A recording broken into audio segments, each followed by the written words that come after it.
Chez elle, quand la télé est en panne, elle regarde sa zouzoune schtroumpfée avec le chien qui pue d'Harry Bootbull. Il pose sur le monde politique le regard d'un satyre sur la vitrine d'un sex shop, Jacques Maillot. Comme les magistrats qui ont conquis à l'ancienneté le droit de s'asseoir, il incarne le journalisme du siège, Pierre Bénichou. Je le connais depuis ses débuts, je le redécouvre chaque jour, Jean-Yann.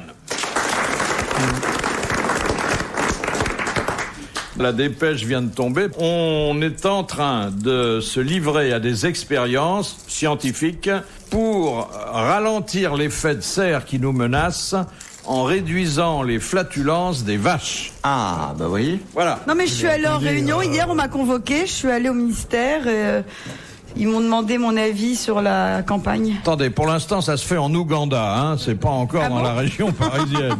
Vous voulez dire qu'en Ouganda, les vaches ont tendance à... Oui, alors... ça pète fort en Ouganda, hein. On a mis au point un complément alimentaire qui facilite la digestion des ruminants. C'est-à-dire qu'ils vont plus avoir besoin de ruminer, en principe. Bon. Donc, le résultat attendu, espéré, c'est qu'il y aura moins de flatulences, plus de lait et de meilleure qualité. Il faut manger du charbon. Et bien sûr, si vous mangez du charbon, ça absorbe les gaz, le charbon. Ah oui. Donc les vaches, on va leur mettre, on saupoudre les champs de charbon. Ce serait une bonne idée. On saupoudre. On en fait, vous faites ce que vous voulez. Vous vous mettez. Non, c'est pas ce qu'on veut. Le mot c'est saupoudrer, c'est pas saupoudrer. Oui, et bien alors on va saupoudrer les champs de charbon. Comme ça, elles brouteront l'herbe et le charbon et ça ira mieux. Il n'y a qu'à déjà foutre des vaches dans le Nord où ils savent pas quoi faire du charbon. Et oui. Et oui. Les vaches mangeront le charbon, elles pèteront plus et ça nous débarrassera. Voilà. On pourrait rouvrir les mines. C'est une bonne idée, ça. Les terrils, on va répandre les terrils. Bien sûr. Ah oui, au lieu de mettre les vaches dans les prés où elles encombrent un peu, Bien sûr, on les mettra dans les mines. Dans les mines. Il fallait me dire que c'était une émission pour vétérinaires. Moi, Seulement, on risque. Il y a les vaches dans les champs, on peut pas labourer, on bute dedans toutes les 5 minutes. Ce qui fait qu'avant, il y avait le grisou, maintenant, il y aura les vaches qui... Faire gaffe, quand tu fous une vache dans la mine, elle pète, pouf, tout ça. Ouais. D'ailleurs, chaque fois qu'il y a un coup de grisou, les types disent « Oh la vache, oh la vache !» Ça, c'est... Non, mais parce qu'il faut bien le dire, nous sommes tributaires de l'environnement. Eh oui. C'est-à-dire, tout ce qui se passe autour de nous conditionne notre santé et éventuellement notre trépas. Hein. Eh oui. Et en tout cas, les désagréments que nous pouvons retirer, par exemple, sur le plan olfactif. Alors, ça a donné l'idée à la municipalité de Marseille de créer un corps de renifleurs bénévoles. Ah oui, j'ai vu ça quelque part. Oui. Ils ont créé pas des avions renifleurs. Hein. Ah oui. Ah bah ça, j'avais créé ça il y a très longtemps. Ça a bien marché, hein, d'ailleurs. Encore une réussite de mon capitaine. Oui, ils vont renifler, eux. Alors, il y a 176 personnes qui vont renifler dans les rues. Comme ça, ils vont se balader, les mecs. Et à Marseille... Mais pas après les becs de gaz, quand même.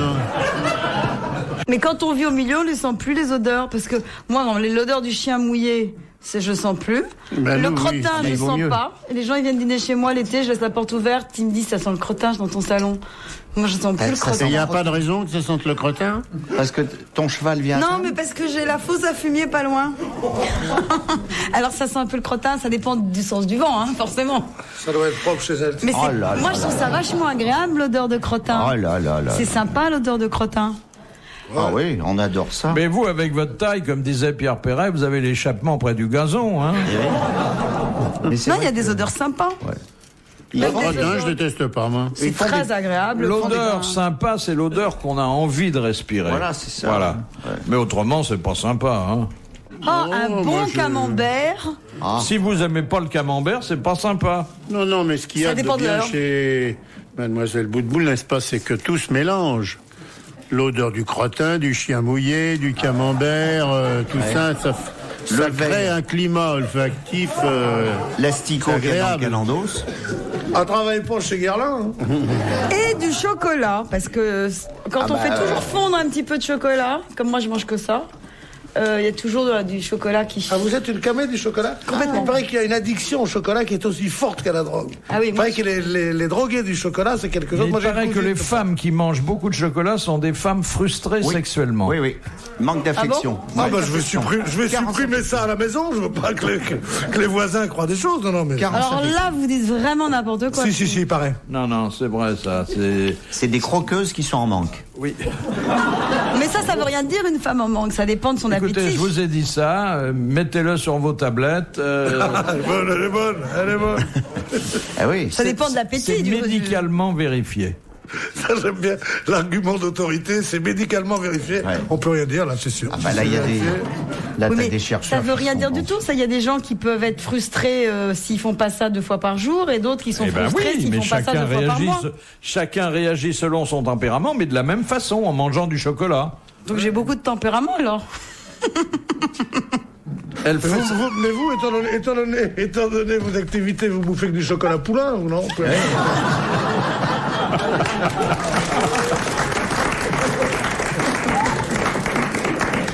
Et c'est valable aussi pour les hommes, parce que Philippe, je veux pas dire, mais vous aimez bien le chocolat aussi. J'aime bien le chocolat. Donc. C'est valable que pour les femmes, la frustration. Ah ouais. L'homme n'est pas frustré. Il n'a pas le temps ou il n'a pas de chance. Philippe Bouvard sur RTL, 4h, 4h30, les grosses têtes dans la nuit des temps. Question de Madame Marie de Hardre. Sur un plateau de cinéma, quel est le rôle exact d'une fluffeuse? Moi, je ne réponds pas. Parce que, pour tout vous dire, je recommence demain matin et je ne veux pas arriver et avoir toutes les assistantes sur la gueule et tout. Non, ça va. Je ne suis pas certain que vous ayez eu affaire durant vos tournages. Ma vie privée vous regarde pas. À une fluffeuse. Je n'ai jamais entendu parler de ça. Ça fait 40 ans que j'en vends. Eh bien, je vais vous dire, parce que de ça, vous n'en vendez pas, vous en consommez seulement. Une fluffeuse, c'est quoi? C'est qui maquille? Ah, c'est la fille qui s'occupe du fluff. Oui. C'est ça? Et qu'est-ce que c'est que le fluff? Je peux pas le dire. Qui c'est qui vous a envoyé cette question à la noix?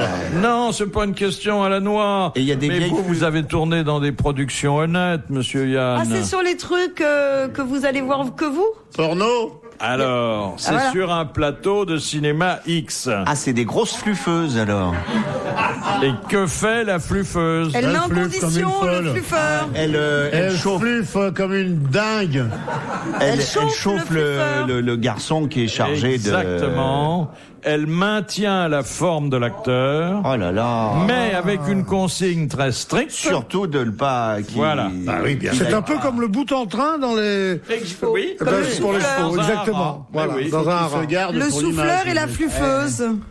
Faut qu'il garde les munitions, quoi. Faut pas qu'il... Elle est frustrée, alors, cette femme? Il est préférable qu'il aille au combat avec une balle dans le canon. Oui. Ah ouais. C'est élégant. Surtout que quand on voit ce qui se passe sur l'écran, après c'est hallucinant, quoi. On se dit, ils ont fait des réserves depuis 15 ans. Mais ça existe. Ça existe. À l'heure du déjeuner, tout le monde va à la cantine, mais la fluffeuse, elle reste. Pour que le mec, après le crasse-croûte, il soit toujours en état. Allez, une demi-heure d'arrêt, les gars, on reprend tout à l'heure. Hop, fluffeuse. Lui, le mec, on lui amène un plateau repas, il bouffe quand même, hein. Mais il n'y a plus de films comme ça. Bah si, il y en a de plus en plus même. Qu'est-ce qu'il regarde, monsieur Yann, chez lui le soir? Non, je regarde pas ça. Je vous l'ai dit, j'avais regardé dans le temps parce qu'il y avait des rigolos, mais ça m'amuse plus parce que c'est des normaux maintenant. Moi, ce qui me plaisait, c'était les versions. Les versions porno des films connus. Ah oui, il y avait des trucs rigolos. Ça qui est bien. Ouais. Mais maintenant, si c'est des films vraiment normaux, c'est sans intérêt. Enfin, ça va peut-être changer avec Jacques Lang parce qu'il va faire des nouveaux règlements, des nouveaux trucs. Ça sera diffusé dans les écoles. Les écoles. Quand même, pour apprendre. Mais donc, la fluffeuse est une assistante manuelle, en quelque sorte. Ah oui, c'est ça. Elle fait ça manuellement. Manuellement, quoi. Elle est pas autre chose. Ah non, juste, uniquement. Un manuel? Oui. Ah ben c'est la revalorisation du travail manuel. Oui, c'est ça. Donc elle dépend de quel ministère du mec? L'artisanat peut-être, non? C'est de l'artisanat, ça. On lui dit tout le temps, n'y va pas, Manuel, n'y va pas. On lui dit tout parce que c'est dangereux à la fin. Ou PME. Quoique l'artisanat exige les deux mains, elle, une seule. Une seule, oui. Alors, je ne sais elle peut pas. en faire deux en même temps. Ah ben oui. Parce qu'ils sont plusieurs dans ces trucs-là. C'est fou, hein. Ils sont nombreux. Je savais que ça vous intéresserait, ça. Monsieur Ça m'intéresse, oui, effectivement. C'est un petit métier. Ils pourraient faire ça dans les négociations avec les syndicats, parce qu'il y a souvent des levées de séance. Donc entre les négociations, ils pourraient envoyer des fluffeuses pour mettre les... Vous voyez ? Oui. Et ce que je voudrais savoir, c'est de quel ministère ça dépend. Parce que ça peut pas être du ministère du Travail, si. Peut-être les transports. C'est pas la culture. Peut-être les transports. Peut-être que maintenant, l'économie solidaire, parce qu'il y a c'est un geste de solidarité. Oui, ben c'est ça, alors. Ah ben oui. La recherche, c'est un travail de pointe. Tiens, ça c'est une question difficile, bien qu'il s'agisse du palais de l'Élysée que tout le monde connaît ou croit connaître. La question vient de Pont-à-Marc, où habite Monsieur Hogg. En 1750, qui occupait le palais de l'Élysée ? Un glacier. Non, c'était une courtisane. Oui, c'était mais non, j'ai oublié le nom. Oh, courtisane, mettons une favorite. Favorite, oui. Oui, c'était... Je crois que c'était pas la... C'est une maison close ? Non. Non, pas du tout, mais ça a été un glacier d'abord. Non, Et après elle, ça a été un garde-meuble pendant des années. C'était qui, alors, les courtisanes, alors Alors, une des plus célèbres... Qu'est-ce qu'il y a ? Ça, oui, c'était Claude Méron. Non, pas Claude Méron. La Belle Otero ? Non, pas une cocotte. En 1750, c'est bien loin. Copine avec Napoléon. Madame de Maintenon ? Non, Napoléon en 1750, il fait pas grand-chose. Madame de Maintenon ? Ah oui, c'est avant 1789. Ah ben, 1750, oui. Alors, c'était qui, là Ah, c'est avant la Révolution, alors. Oui. Ah, donc c'est des sans-culottes. Mais non, la dame était sans culotte. Alors, qui n'avait pas de culotte ? Madame de Maintenon ? Elle avait un nom prédestiné. Ah ouais ? Couche-toi là ? Mêle-à-moi. Madame de Mêle-à-moi, non ? Donc, elle s'appelait de quelque chose. Oui. De là ? Elle était marquise, bien qu'il n'y eut pas de marquis portant ce nom. De Pompadour. La Pompadour. Exactement. Bonne réponse de Dari Boudboul. Pompadour, c'est quand même quelqu'un d'important. Hein. Donner son nom à un carrefour, alors. Non, c'est pas... RTL, 4h, 4h30, dans la nuit des temps des grosses têtes de Philippe Bouvard.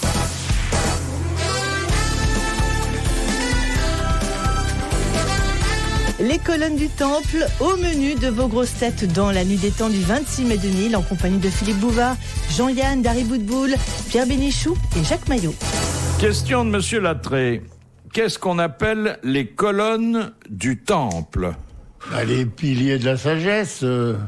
C'est pas exactement de sagesse qu'il s'agit. Mais c'est le temple de Jérusalem, non ? C'est le... Non. Les cuisses.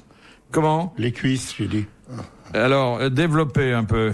Les cuisses des dames, c'est les colonnes du temple. Alors, il faudrait aller plus loin que ça. Retournons là et puis ça fera autre chose que... Ça dépend où vous placez le temple. C'est un truc de fou, ça. Alors, où est-ce qu'on peut trouver les colonnes du temple ? Dans la culotte. Sous la jupette, où vous voulez. À partir du moment où on a été à l'essentiel, on a trouvé la base, là. Oui, mais je veux dire, ça va plus loin que une certaine partie du corps féminin. De la cheville c'est toute la jambe ? Non, c'est pas ce que je veux vous faire dire. Non, ça peut pas être ça. Toute la jambe, au moins 20 cm, alors. Colonne du... Je veux dire que c'est vrai que vous avez eu raison de parler de l'anatomie féminine parce que c'est au cœur du débat. Et même de l'ébat, mais en fait, les colonnes du temple, ça désigne autre chose que cette partie de l'anatomie féminine. Les os. Non. C'est une position, non ? Voilà. Et dans quel ouvrage de référence trouve-t-elle ça ? Le Kama Sutra. Dans le Kama Sutra. C'est une des positions les plus instables, paraît-il. C'est très difficile à réussir. C'est laquelle, alors ? Vous êtes 4 à arriver à la faire, je crois, non ? Il y a les noms. Je connais pas, c'est laquelle ? C'est une bonne réponse de Pierre Bénichou. Cher Dari Boudboul, vous n'avez rien à apprendre dans ce domaine, hein? Bah, juste ce qui me Oui, surprend, mais elle c'est n'appelle que je pas ça connaissais comme pas. ça. Alors attendez, c'est dans quel sens? Non, mais je veux ça dire... peut se faire dans tous les sens, ce genre de truc, c'est pas... Non, mais je voulais dire, il faut 4 pieds. Enfin, 4 colonnes. Non, il y a des temples qui n'ont pas de colonne du tout, hein, je vois pas bien le coup de la colonne. Pour que le temple tienne, il faut 4 colonnes. Donc, il faut faire le pont. Non, c'est la version religieuse de la version rurale, c'est-à-dire 4 jambons pendus à un même clou. Ah non, pas vous n'allez pas vous y mettre. C'est une position, ça, 4 jambons. Oui. Non. C'est avec la duchesse 4 d'York, ça. jambons pendus à un même clou. Mais Philippe, il ramène tout à la les nourriture. femmes qui ont une espèce quand même de goût pour le romantisme, quand on leur dit viens chérie, je vais te filer 4 jambons pendus à un même clou, ça les excite, ça leur plaît. Ça donne pas de bons résultats. Ah non, bah non. Dans la série Pourquoi Ronsard et pas moi, viens on va faire 4 jambons dans l'espace. Ah ouais. Je vais te fumer le jambon. Enfin, Non, mais je crois que Philippe, quand il fait le malin, c'est qu'il sait pas, je crois. Non, vous avez pas pu faire les temples, colonne du temple, vous. Je l'ai peut-être fait, mais sans savoir que je le faisais. Comme Monsieur Jourdain. Et maintenant, oui. vous le savez pas. Les Chinois ont des noms délicieux pour les positions, en fait. Ah oui. Ouais. Ça, c'est pas... Il y a pas... Des exemples. Il y a Kanchang qui est très très bien. Là. Il y a Lovret. Oui. Non. C'est pas chinois. Lovret. Le vrai. Missionnaire. Le duc d'Aumale. On avait eu des questions ici, je les ai oubliées. Il y avait justement avec des positions chinoises, mais c'était ravissant. Personne n'imaginait que ça pouvait être une position. Mais les positions, C'est très secondaire dans le Kama Sutra. Les positions, c'est juste un chapitre. C'est à la fin, quand on a tout fait. Non, mais c'est comme la Bible. On a tout appris, on dit est-ce que encore il y a autre chose que je pourrais encore écrire. C'est pas du tout, ça c'est vraiment accessoire les positions dans le Kama Sutra. D'ailleurs, il y a plein d'éditions qui ne sont pas, il y a pas les positions. illustrées. Ouais. Oh bah dis donc, alors, moi je rends le bouquin, si c'est pas illustré. Ouais. S'il n'y a pas les images à la fin, ça n'a strictement aucun intérêt. Mais la bien plupart sûr que des mecs, c'est ils une règle de Je vie. voudrais un bouquin de sociologie sur le Japon. Il y a des pages entières sur l'art et la manière de mettre l'homme en condition, de se faire désirer, de rompre d'ailleurs. C'est pas facile de rompre avec un homme. Bah non. Et ben justement, il y a J'ai eu un mal la entier. dernière fois, moi. Il s'accrochait, je lui ai dit, mais sois viril, enfin. Arrête d'être comme ça, supplier, de pleurnicher. Non. J'ai dit, Robert. Ça a été terrible. Ouais, ça a été terrible. Il me faisait pitié, le malheureux. Il dit, mais comment tu veux que les gosses te respectent? Ils vont t'appeler maman bientôt. Non mais c'est vrai, c'est très dur. Moi j'ai rompu aussi avec un mec. C'est le même d'ailleurs. Mais non. Alors il me disait, je t'offrirai des larmes de pluie venues des pays où il ne pleut pas. J'y m'étais bourré ma parole ou quoi? Ouais, puis tu vois, moi le bien, il me disait, on a vu souvent rejaillir le feu de l'ancien volcan qu'on croyait trop vieux. Je dis, ta sœur. Ah non, c'est sûr. Mec. Non mais là vous faites les fanfarons, mais je suis sûre que vous vous êtes accrochés tous à des filles. Vous jouez les durs là, attendez. Non, c'est les filles qui accrochent. Arrête, il y a plein d'hommes qui Tu s'accrochent aux circules femmes. dans Paris, le nombre de filles qui t'accrochent, c'est fou. Oh mais ça c'est quand elles sont en bleu il y et en a rouge et même qu'elles qui courent parlent pas après. bien le français. Qui Hein, font maintenant. proche, ce pipe. Oh, pardon. De quoi s'agit-il? Non, mais elle a raison, Évidemment, j'ai Dari. raison. La rupture est une des figures amoureuses les plus difficiles à réussir. Mais je vais la prochaine fois que je viens, je vais apporter mon petit Kama Sutra de poche. C'est pas la peine, fais-nous une démonstration. Mais pas du tout. Et je vous en lirai des phrases. Je vais vous faire la lecture du Kama Sutra de Parce poche. qu'il y a des librairies à Pigalle où il n'y a que le dernier chapitre avec les photos. Il n'y a pas le reste. Attends, avant. la dernière fois que j'ai commandé le Kama Sutra, j'ai été vraiment, je suis tombée sur un mufle. Le libraire me dit, je voulais en édition de poche. Il me dit, mais vous savez, madame, il y a pas d'image. J'ai failli lui mettre une claque. Bon, c'est Mais normal. pourquoi en édition de poche? Parce que tu veux l'emmener Mais parce que partout. j'en voulais. Mais C'est ça. et parce que pour le lire, oui, c'est le livre que je voulais lire en ce moment et j'avais pas Et besoin si tu d'images. lis ça dans le métro, qu'un mec il est au-dessus de ton épaule, dis non, je te dis pas. Mais c'est pour ça que je le voulais sans image. Et le type, apparemment, il avait jamais vendu un Kama Sutra sans image. Alors il avait dû penser que je voulais acheter un livre cochon.